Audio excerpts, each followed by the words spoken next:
Hello students, आज हम लोग क्लास 9 का एक्सरसाइज 4.3 पढ़ेंगे। पिछली वीडियो में हम लोगों ने 4.2 को सॉल्व कर लिया था। आज का जो फर्स्ट क्वेश्चन है ये कह रहा है draw the graph of each of the following linear equations in two variables. जो हमें ये इक्वेशन दिया गया है इसका हमें ग्राफ खींचना है और ये 2 वेरिएबल्स में है। एक्स और वाई क्या है? वेरिएबल्स है। तो जब एक से ज़्यादा वेरिएबल एक साथ यूज होते हैं तो उसे हम 2 वेरिएबल में, अगर 2 दिया है तो 2 वेरिएबल में उसको पढ़ाते हैं। तो यहाँ पर हम लोग क्या करेंगे, ग्राफ खींचने के लिए आप लोगों को मैंने पिछली वीडियो में बताया था कैसे ग्राफ खींचा जाता है। सबसे पहले हम लोग क्या करेंगे, टेबल बनाएंगे। तो टेबल बनाने के लिए इस इक्वेशन को पहले एडजस्ट करना पड़ेगा। तो आप यहाँ पर स्वतंत्र है, एक्स या वाई में किसी को भी राइट साइड में यानी लेके जा सकते हैं। तो मैं यहाँ पर y को लेके आया हूँ तो इसका साइन चेंज हो गया है, -y हो गया है, यानी x का जो वैल्यू हो गया 4 - y। अब हम यहाँ y का वैल्यू एक एक बार चेंज करके लिखते जाएंगे तो x का वैल्यू ऑटोमेटिक निकलता जाएगा। आप देखो x का यहाँ पर y का वैल्यू मैंने 0 रखा है। y का वैल्यू क्या रखा है? 0। 4 - 0 होगा तो क्या आएगा? 4। x का वैल्यू क्या हो गया? 4। y का वैल्यू मैंने 1 रखा तो 4 - 1 3 हो गया x का वैल्यू। y का वैल्यू मैंने यहाँ पर 2 रखा तो ये हो गया 4 - 2 = 2। बहुत ईजी है।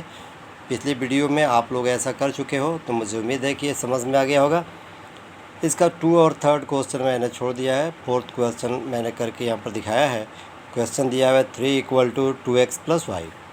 तो यहाँ पर मैंने क्या किया, जो इजी मुझे लगा उसको मैंने लेफ़्ट साइड में कर लिया y को, और 2x को राइट साइड से इधर लेके चलाया तो इसका साइन चेंज होकर माइनस हो गया।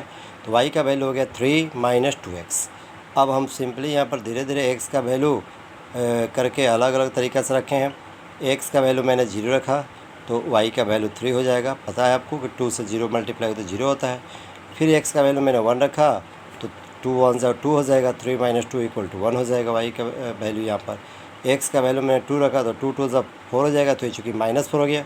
-4 में से 3 को हम क्या करेंगे, सब्ट्रैक्ट करेंगे यहाँ पर। -3 में से 4 को यहाँ पर, तो ये प्लस में दिया हुआ है इसलिए इसका वैल्यू क्या हो जाएगा? -1 हो जाएगा। तो इस तरह से आप लोगों को समझ में आएगा। बहुत इजी है। आप लोग बाकी जो 2nd और 3rd क्वेश्चन उसको कर लेना। ये मैंने आधा सॉल्यूशन निकाला है। इसका ग्राफ आप लोग खुद से ग्राफ की कॉपी पर खींचना, ठीक है। अब आते हैं हम लोग अगले क्वेश्चन में। दूसरा क्वेश्चन मैं सॉल्व करूं उससे पहले मैं एक बार फिर से पहले क्वेश्चन के बारे में बता दूं। यहाँ पर जो है आप जो टेबल निकालोगे वह कोई ज़रूरी नहीं है कि 3 ही निकालोगे या 4 ही निकालोगे। आइए आप कम से कम 2 आप निकालिए, 2 आपको निकालना है। अगर 3 निकाल लेते हैं तो ये अच्छी बात है। कम से कम 2 के अलावा एक बढ़ा करके आप 3 जो उसका टेबल निकालिएगा x और y का। अगला है क्वेश्चन 2, और क्वेश्चन 2 का हेडिंग जो है वह कह रहा है कि give the equations of 2 line passing through 214, how many more such lines are there and why. तो इसमें कह रहा है कि हमें ये जो कोऑर्डिनेट दिया है 2 और 14, इसके लिए हमें इक्वेशन लिखना है कि इसका जो कितने इक्वेशन हो सकते हैं उस इक्वेशन को लिखना है। और इनका इक्वेशन के बाद का how many more such lines, मतलब कि इससे कितने लाइन जो है ना हम लोग खींच सकते हैं। तो सबसे पहले हम लोग ये जाने, ये जो 2 और 14 है क्या है? कोऑर्डिनेट है। तो जो फर्स्ट है वह x कोऑर्डिनेट होता है और सेकंड क्या होता है? y कोऑर्डिनेट होता है। यानी जब x का वैल्यू हम ऐसे समझे कि x का वैल्यू 2 है तो y का वैल्यू कितना हो गया? 14। तो जब मैं इक्वेशन बनाऊँगा x + y अगर मैं लेता हूँ तो यहाँ पर राइट साइड में 2 + 14 हो जाएगा। x का वैल्यू 2 और y का वैल्यू 14, तो x + y = हो जाएगा 16। पहला एग्जांपल हमने यहाँ पर दिया। अगर दूसरा एग्जांपल देते हैं इसका, तो मान लीजिए कि यहाँ पर x - y मैं ले लेता हूँ। तो x का वैल्यू यहाँ पर 2 है, y का वैल्यू -14 है, तो ये 2 - 14 - 12 हो जाएगा। ये इक्वेशन हम इसको दूसरा मान सकते हैं, यानी दूसरा एग्जांपल। एक और एग्जांपल, ऐसा तो हम बहुत सारा एग्जांपल दे सकते हैं, लेकिन और एग्जांपल ले लेते हैं हम लोग। जैसे मान लीजिए कि इक्वेशन बन जाता है 2x + y। तो क्या करेंगे भाई, x का वैल्यू जो है यहाँ पर 2 है इसलिए हम लिखेंगे 2 × 2, चूँकि यहाँ पर 2 मल्टीप्लाई है तो 2 इंटू 2 और y का वैल्यू 14 है तो प्लस 14 कर देंगे। इक्वेशन बनेगा 2x plus Y equal to 18। ये हमारा थर्ड एग्जाम्पल। बच्चों आप ऐसा एक नहीं अनेकों एग्जाम्पल ले सकते हो। इसका जो अगला पार्ट है कि इसके एक पॉइंट से, मान लो कि एक पॉइंट है यहाँ पर, तो इस पॉइंट से हम लोग इस कोऑर्डिनेट के सहारे कितनी लाइन खींच सकते हैं। तो आपको पता है कि किसी एक पॉइंट से आप एक नहीं सो मैनी लाइन खींच सकते हो, अनेकों लाइन, जिसका मतलब कि कोई अंत ही नहीं है। ऐसे आप बहुत सारी लाइन इस पॉइंट के थ्रू खींच सकते हो। तो अपना आंसर क्या लिखना है? इन्फिनिटली लाइन हम लोग यहाँ पर खींच सकते हैं। ठीक है, आंसर समझ गए होंगे आप लोग। चलते हैं हम लोग अगले क्वेश्चन की तरफ में, जो थर्ड क्वेश्चन है। और थर्ड क्वेश्चन में हमें दिया है, एक कोऑर्डिनेट दिया हुआ है 3, 4, उसके बाद एक इक्वेशन दिया है हमें 3y equal to ax plus 7। तो कह रहा है कि इसकी सहायता से by the help of this coordinate we have to find the value of a। हमें a का वैल्यू निकालना है इस कोऑर्डिनेट के हेल्प से। देखो बच्चों, यहाँ पर हमने पहले ही बताया है कि ये जो फर्स्ट होता है x कोऑर्डिनेट है और सेकंड जो होता है y कोऑर्डिनेट होता है। इसका मतलब कि x का वैल्यू 3 हो गया, यहाँ पर मैं लिख लिया, y का वैल्यू क्या है 4 हो जाएगा। अब जो इक्वेशन हमारा है उस इक्वेशन में x और y का वैल्यू हम लोग पुट करते हैं यहाँ पर। देखो यहाँ पर 3y है तो मैंने y का वैल्यू 4 रख दिया, x का वैल्यू 3 है तो a से 3 में मल्टीप्लाई कर दिया प्लस 7। अब हम क्या करेंगे कि ये हो जाएगा 12 plus 3a plus 7, 12 equal to 3a plus 7। अब देखिए तो सजा के मैं लिख रहा हूँ इसको, 3a plus 7 equal to 12, 3a equal to हो जाएगा 12 माइनस 7 5, तो ए वैल्यू ए का क्या होगा 5/3, ये हमारा आंसर होगा। ठीक है बच्चों, आते हैं फोर्थ नंबर क्वेश्चन में।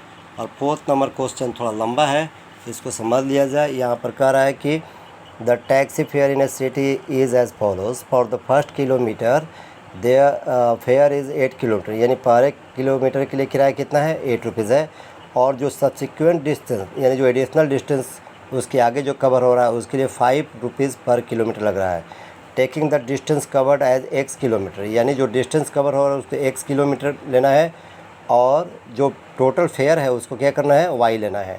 इसके हेल्प से हमें right linear equation for this information and draw it's graph. इसका ग्राफ भी खींचना है बच्चों। तो यहाँ पर हम लोग टेबल निकालेंगे, टेबल निकाल करके ग्राफ खींचना है। सबसे पहले देखिए, टोटल डिस्टेंस हम लोग मान लेते हैं x किलोमीटर, और उसका टोटल फेयर जो हमें दिया हुआ है वह क्या दिया हुआ है ₹8 दिया हुआ है।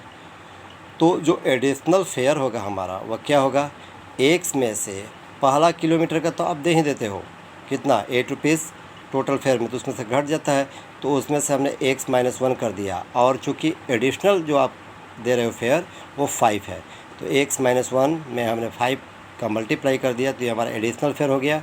ये हमारा फर्स्ट किलोमीटर का फेयर है बच्चों, यहाँ पर टोटल नहीं है, ये फर्स्ट किलोमीटर का फेयर है। तो फर्स्ट किलोमीटर में हम लोग 8 रुपीज़ दे देते हैं, तो यानी जो 1 किलोमीटर का आप 8 रुपये दे रहे हो ये तो माइनस हो जाएगा हमारा। तो टोटल डिस्टेंस में से मैंने क्या किया कि 1 माइनस कर लिया, और जो एडिशनल था उसमें मैंने 5 से मल्टीप्लाई कर दिया, क्योंकि 5 रुपीज़ एडिशनल को हमें देना पड़ रहा है पर किलोमीटर के लिए। तो टोटल फेयर जो हमारा हो जाएगा वह क्या हो जाएगा, ये इसमें मल्टीप्लाई करेंगे। यहाँ पर देखो 8 प्लस 5x माइनस 5 मल्टीप्लाई करेंगे, और ये हमारा क्या है इक्वल टू y के हो जाएगा। और y जो है यहाँ पर कह रहा है कि एज ए टोटल फेयर, तो ये टोटल फेयर हमारा हो गया y, और इधर हो गया जो हमारा इस तरह से जो मल्टीप्लाई किए हैं बन रहा है इक्वेशन, वो इक्वल हो गया y के। अब हम लोग क्या करेंगे, इसका जो लीनियर इक्वेशन बनाएंगे बहुत सिंपल है। अब हम लोग 5x y को इधर लाऊंगा तो माइनस y, और 8 माइनस 5 3 होगा, तो 3 को मैं राइट साइड में लाऊंगा तो इसका साइन चेंज होकर -3 हो जाएगा। ये हमारा लीनियर इक्वेशन का एक एग्जांपल, ये एग्जांपल हो गया आंसर हमारा। लेकिन अब इसको चूँकि ग्राफ खींचना है तो ग्राफ के लिए हमें टेबल चाहिए, तो हम लोग क्या करेंगे, यहाँ पर y इक्वल टू ले लेंगे 5x प्लस 3 हो जाएगा। y इक्वल टू कितना हो जाएगा, यहाँ पर y जब इधर आएगा तो प्लस हो जाएगा, -3 जाएगा तो इधर प्लस हो जाएगा, तो y equal to 5x plus 3। अब x का वैल्यू मैं 0 रखता हूँ, तो 5 इंटू 0 0 हो जाएगा, प्लस 3 तो 3 आएगा। x का वैल्यू 1 रखता हूँ तो 5 इंटू 1 5 होगा, प्लस 3 8 हो जाएगा y का वैल्यू। x का वैल्यू अगर मैं यहाँ पर 2 रखता हूँ एक्स का वैल्यू 2 रखता हूँ तो 5 2 10 प्लस 3 इक्वल टू 13। तो इस तरह से एक्स और वाई का वैल्यू हमने 3 निकाल लिया है। अब इसका ग्राफ खींचना है, तो वह जो ग्राफ होगा वह आप ग्राफ की कॉपी पर खुद से खींच लेना। अगर कोई प्रॉब्लम आता हो तो ज़रूर आप मेरे से पूछ सकते हो। धन्यवाद।